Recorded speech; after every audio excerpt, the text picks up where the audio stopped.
Hello everybody, welcome to Movie News Monday, the show where we break down every significant piece of movie news that happened within the last week in a short and concise amount of time for you.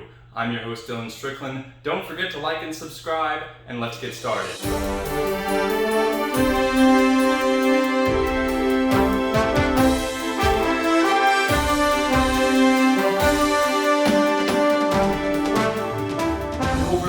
Over the weekend, I saw Candyman, and I thought it was good. It wasn't great, but I appreciate the way it was made more so than the way, I enjoyed it. There will be a medium out later this week, so stay tuned for that. I'm pretty excited about it. I got two actors and horror enthusiasts on the show, so check that out if you get the time. On Monday, the much anticipated trailer of Spider-Man No Way Home dropped, and I'm clearly in the minority. I just thought the trailer was okay. I didn't think it was crazy. I didn't think it was great.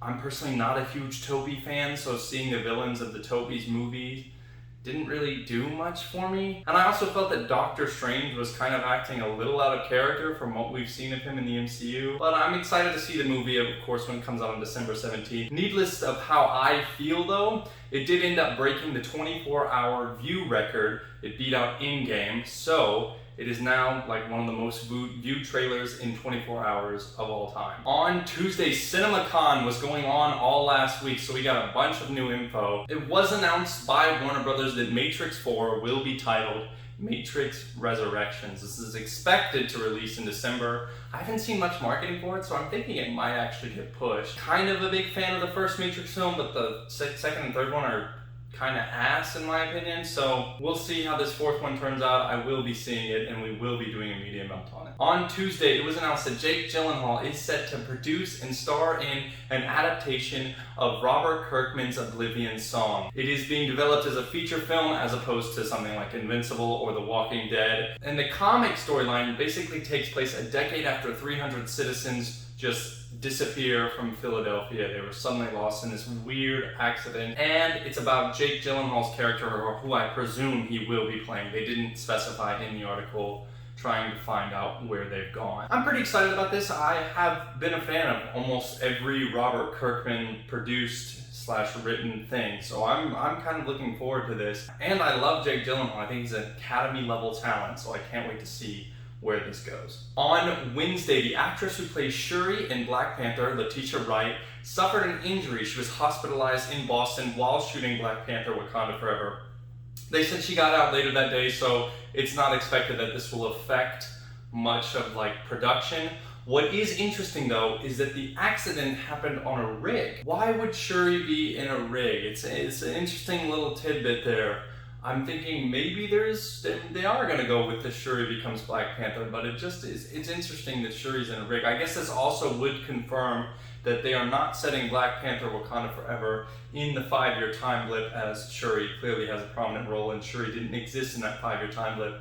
So it's just kind of interesting. It's really interesting. Needless to say, I am glad that Letitia Wright is in recovery. I think she does a fantastic job as Shuri, and I'm very excited for Black Panther Wakanda Forever. On Thursday, it was announced that the sequel to The Old Guard, the movie starring Charlize Theron, has found its director in the form of Victoria Mahoney. She was the assistant director on Star Wars Rise of Skywalker, and while I'm not a big fan of that movie, I am a fan, I kind of just barely like it. I just barely like it. The original cast is expected to return for The Old Guard, and Greg Rucka is expected to return to write, so I am excited, because I did enjoy the first movie, and I think that the chemistry just between the cast will make the film. I just can't wait, honestly. I thought The Old Guard was fantastic, and while I'm a little bit hesitant about the assistant director, I think it'll be fine. That report comes to you from The Hollywood Reporter. Also on Thursday, the live-action Lion King prequel has cast Mufasa, who will be played by Aaron Pierre, and actor Kelvin Harrison Jr., who was previously known for his work in Wave, to star as Mufasa's friend, Taka. Jeff Nathanson, who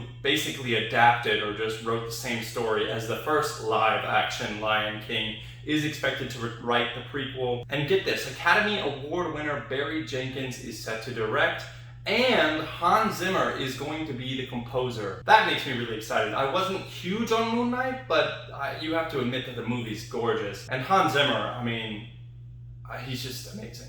He just is. He's flat out amazing. That, of course, was brought to you by Deadline. Oh! the live-action Lion King. Remember.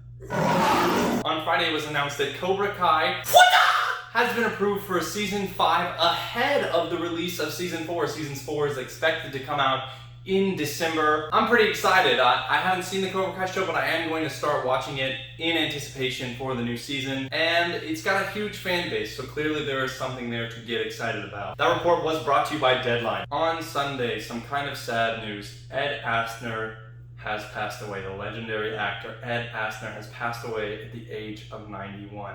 I best know him for his work in Up, but that is an extreme injustice. He, of course, voiced Carl in that movie, but he has a legendary career, and he's a great humanitarian. He lived a life well lived. Rest in peace, Ed Asner. I know you will be missed. Also on Sunday, Chris Evans and Scarlett Johansson are going to star in a film produced by Apple. It's going to be titled Ghosted, and David Fletcher is set to direct. David Fletcher, of course, known for Rocketman, and it will be produced by Skydance. It will be written by Rhett Reese and Paul Wernick, who of course wrote Zombieland and Deadpool. It's being billed as a high-concept romantic action adventure, like I said, a rom-com. I'm super excited for this. I love Chris Evans, I love Scarlett Johansson, and this sounds like a great idea. The Zombieland and Deadpool writers, are you serious? Absolutely. Sign me up. I love this idea. Fantastic news. And now I'll pass it to Tanner for the weekend box office.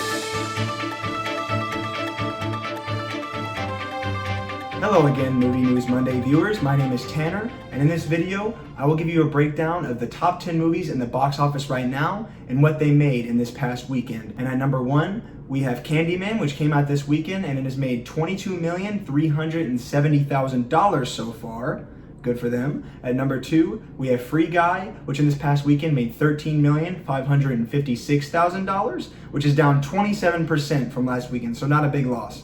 At number 3, we have Paw Patrol the Movie, and that made $6,625,000 in the past weekend, which is down 50% from last weekend. That's kind of a trend you're going to see. A lot of people are down this week compared to last week. Number 4 is Jungle Cruise, and they made $5,020,000 this past weekend. I was a part of that. It was a really good movie. You should go check it out.